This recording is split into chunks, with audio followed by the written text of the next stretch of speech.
Start. इस पर आश्चर्य नहीं कि नीति आयोग की बैठक का विपक्षी दलों के मुख्यमंत्रियों ने बहिष्कार कर दिया। इसकी घोषणा वे पहले से कर चुके थे। चूँकि ममता बनर्जी ने इस बैठक में शामिल होने की घोषणा कर दी थी, इसलिए वह इसमें आई तो, लेकिन उन्होंने बीच में ही उसका बहिष्कार कर दिया। उनका आरोप है कि उन्हें नीति आयोग की बैठक में बोलने के लिए बहुत कम समय दिया गया और उनका माइक भी बंद कर दिया गया।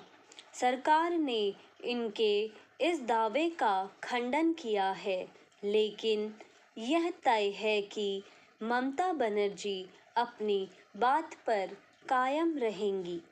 भले ही नीति आयोग की बैठक में शामिल हुई हों, लेकिन इसके आसार पहले से थे कि वह उसका बहिष्कार कर सकती हैं या फिर ऐसा कुछ कर सकती हैं जिससे वह चर्चा में आ जाएं। अंततः ऐसा ही हुआ।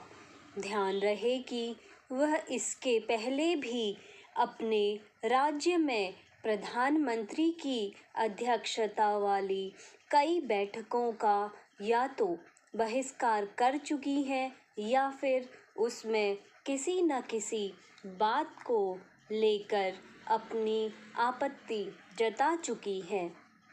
यदि उन्होंने सोची समझी रणनीति के तहत नीति आयोग की बैठक को बीच में छोड़ने का फैसला किया हो, तो हैरानी नहीं हो सकती है कि वह मोदी सरकार के विरोध के अपने एजेंडे को धार देने के साथ यह भी जताना चाहती हों कि विपक्षी गठबंधन INDIA के नेता वही सब कुछ नहीं करेंगे जैसा कांग्रेस चाहेगी।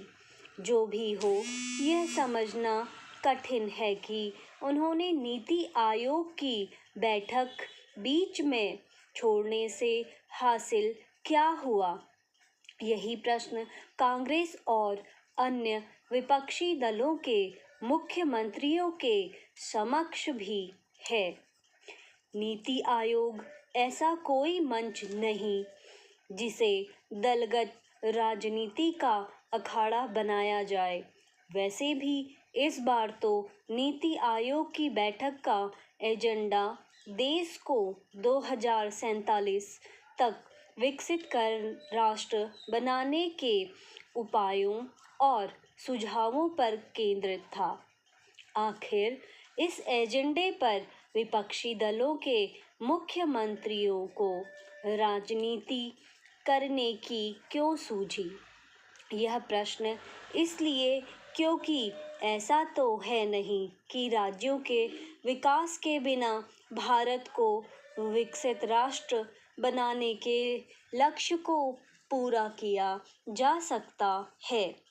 यह मानने की अच्छे भले कारण है कि विपक्षी गठबंधन के नेता अभी भी चुनावी मुद्रा में हैं और यह ठान चुके हैं कि वे किसी भी और यहाँ तक कि राष्ट्रहित के विषय पर केंद्र सरकार के साथ मिलकर चलने को तैयार नहीं।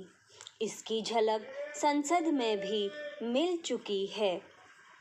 विपक्षी दलों का तर्क है कि उन्होंने नीति आयोग की बैठक का बहिष्कार इसलिए किया क्योंकि बजट में विपक्ष शासित राज्यों की कथित तौर पर अनदेखी की गई है। एक तो यह जनता को गुमराह करने वाला तर्क है और फिर यदि उन्हें ऐसा ही लगता है तो उन्होंने अपनी बात नीति आयोग की बैठक में प्रधानमंत्री के समक्ष कहने का अवसर गंवाना क्यों पसंद किया। स्टॉप।